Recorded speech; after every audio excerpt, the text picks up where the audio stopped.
Shalom, family. Who's going to be the example? Somebody's going to be the example. In the Torah, we have examples. We're going to read about examples. But in the wilderness, who's going to be an example? Be an example of what we are not to do. The Most High had people to be an example of what not to do. And when they became an example, we saw the results of doing it. He wanted us to see and hear that we may fear. 2/3 will get cut off. These 2/3, they will be examples. They're going to be for an example to the 1/3. But the question is, who's going to be the example? You don't want to be the example. You want to just do what the Father says? Don't question. Just do. He know better than we do. We're trying to figure him out. Trying to understand why is this and why is that. Why can't we just do what he says? Leviticus 24:14. Take outside the camp him who has cursed. Okay, this is dealing with this woman's son. You read this whole story. He blasphemed the name of Yahuwah and cursed. He blasphemed the name of Yahuwah, and Christians say the name not important. Christians say you guys are what they call us, namers. You guys are, you believe that the name matters. The name matters, and they blaspheme the name. See, all those Christians, they be ready to blaspheme the name of Yahuwah in the wilderness, calling him G-O-D. When you call him G-O-D, you're doing the same iniquity as this kid. And our people don't understand the importance of his Kadash name. And so they blaspheme it. They call him B-A-A-L. Scripture told us we exchange his name for B-A-A-L. We're calling him the names of other mighty ones, wicked. People ignorantly calling him Ahia. Blaspheming the name of the Most High, saying Yahuwah is wicked. Calling evil good and good evil. Then let all who heard him lay their hands on his head. Let all of them who heard him. So you got a kid in the wilderness blaspheming the name of the Father, calling him G-O-D, calling him J-E-S-U-S, calling him Christ.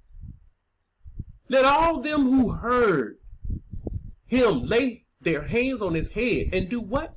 And let all the congregation stone him. Example. This kid became an example. Who's going to be the example in the wilderness? This is the question. We're going to have examples in the wilderness. Deuteronomy 19, 18, and 20. And the judges shall make careful inquiry, and indeed, if the witness is a false witness who has testified falsely against his brother. All right, we have a false witness testifying falsely against his brother. Any false witness in the wilderness testifying against their brother, they are false. They will become an example. Then you shall do to him as he thought to have done to his brother. So you shall put away the evil from among you. The Most High in the wilderness, the Most High will put away evil.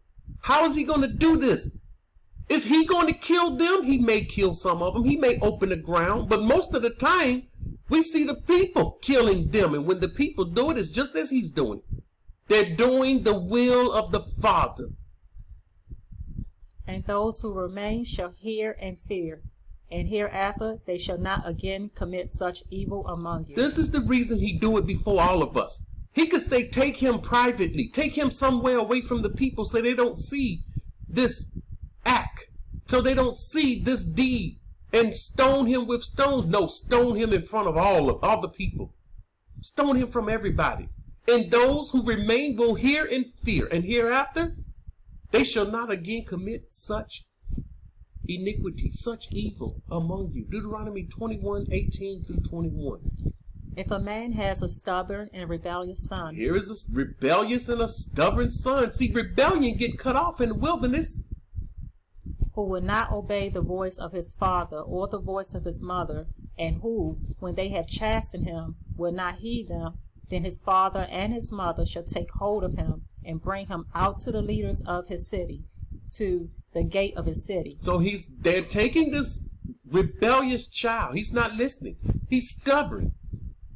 He won't listen to the mother or the father. Take him out to the leaders. And they shall say to the leaders of his city, this son of ours is stubborn and rebellious. This son is stubborn and rebellious. So children, there will be many children in the wilderness. These children will have Babylonian mindsets, Babylonian ways. These children will be born rebels, born to rebel. He will not obey our voice. He is a glutton and a drunkard. So this means he's doing things that he shouldn't be doing. Then all the men of his city shall stone him to death with stones. Wait a second. They're going to stone a kid? A son, this man and woman's kid? They're going to stone him with stones? So you shall put away the evil from among you, and all Yasharel shall hear and fear. These examples is for Yasharal. All of these examples. That's why I say you don't want to be an example. These examples for Yasharal, so that we may hear and fear. When you hear the stone hitting a person until they die, the sound of life going out of the body, the sounds of bones cracking, skulls cracking from the huge stones, to see the blood and the gore, to see this, yeah, you shall hear and fear. The Most High has to make examples out of some of us. In the wilderness, he will make examples out of some of us. Deuteronomy 13:6-11. If your brother, the son of your mother, your son or your daughter, the wife of your bosom, or your friend, who is as your own soul, secretly entice you, saying, let us go and serve other mighty ones. Let us go and serve other mighty ones. Now, this is how it happens today. Today it's like this. Let us go to church. Let's go to a Christian church. Let's call on Jesus. Let's call on Christ. Come with me and let's call on Christ. Let's go call on Ahia. Come with me to this camp. This camp is the camp of Christ Church. Come with me to this camp. You're going and serving other mighty ones. Here's another one.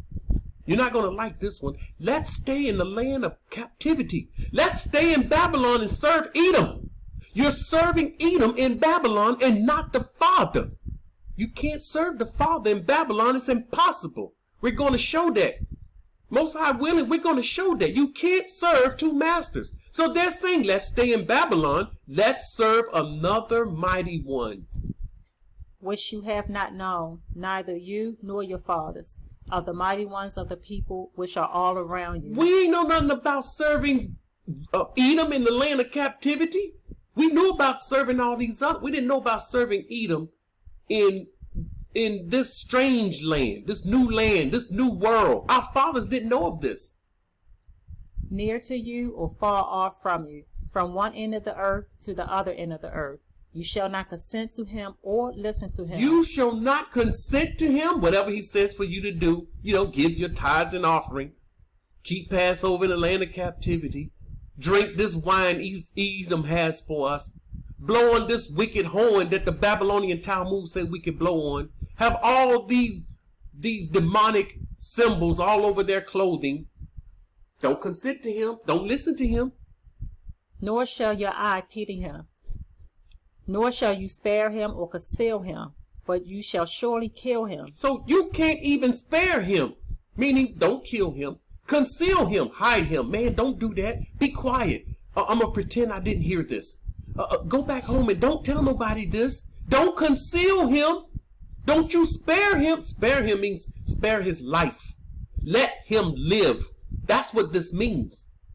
But, I'm sorry. We're speaking of kingdom living. Our people don't know kingdom living. They know Babylonian living. They know they know how to live in the land of their captivity. This is how we know to live today.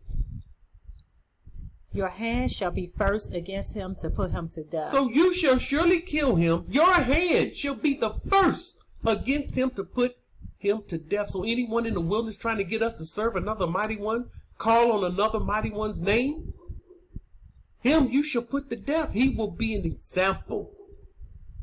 And afterward the hand of all the people, and you shall stone him with stones until he dies. Stone him with stones until he dies. because he sought to entice you away from Yahuwah your Elohim, who brought you out of the land of Egypt, from the house of bondage. So all Yasharel shall hear and fear, and not again do such wickedness as this among you. These examples is for Yasharal to cut off wickedness so they don't do this same thing. Did you see what happened to him? He was the example. He called on Christ in the wilderness and they stoned him with stones. Let me see somebody else call on Christ. He called on Ahiah in the wilderness and was stoned with stones. Let me see someone else call on Ahiah in the wilderness. The people that call on all these wicked names, or all these names that's not his name, they will be cut off. Deuteronomy 17, 12, and 13. Now the man who acts presumptuously and will not heed the priest who stands to minister there before Yahuwah your Elohim, or the judge, that man shall die. So this one acting presumptuously, doing things he shouldn't be doing, speaking against the Father's word. When you do these things, you're acting presumptuously. You're over bold. You're too bold. You say things we shouldn't say. We can't speak against the Father's word. So you shall put away the evil from Yasharel. When you speak against Torah, you see something in Torah you don't agree with and you speak against it. This is what they did to Moshe. You will become an example in the wilderness and get cut off. Others will see and fear. And all the people shall hear and fear, and no longer act presumptuously. So when they see you getting cut off by speaking against Torah, speaking against the words of the Father, you become an example, get cut off, they won't do it. Numbers 15, 32 through 36. Here's the man breaking the Shabbat. Now while the children of Yasharel were in the wilderness, they found a man gathering sticks on the Shabbat. He was gathering sticks on the Shabbat. That's it. And those who found him gathering sticks brought him to Moshe and Aaron and to all the congregation. They put him under guard, because it had not been explained what should be done to him. They know we ain't supposed to be working on the Shabbat. We ain't supposed to be building no fires on the Shabbat. Here he go, gathering sticks to build a fire. Then Yahuwah said to Moshe, the man must surely be put to death. All the congregation shall stone him with stones outside the camp. All the people, all the assembly shall stone him with stones outside the camp. Why outside the camp? Inside the camp is Kadash. We do this outside the camp. So as Yahuwah commanded Moshe, all the congregation brought him outside the camp and stoned him with stones, and he died. He became an example in the wilderness. Who's going to be the example in the wilderness? You don't want to be the example in the wilderness. And here are people in the wilderness. Isaiah 66:17. This is something that will get you cut off. Those who set apart themselves and purify themselves to go to the gardens after an idol in the midst, eating swine's flesh, and the abomination and the mouse shall be consumed together, says Yahuwah. There will be people in the wilderness trying to eat things they should not be eating, things that's an abomination, swine's flesh and a mouse. They're going to become examples and they will be cut off. Once again, you do not want to become You do not want to be an example in the wilderness, but examples, people will be examples in the wilderness. We will have 2/3. Most of the people will be an example. Who's going to be an example? Shalom.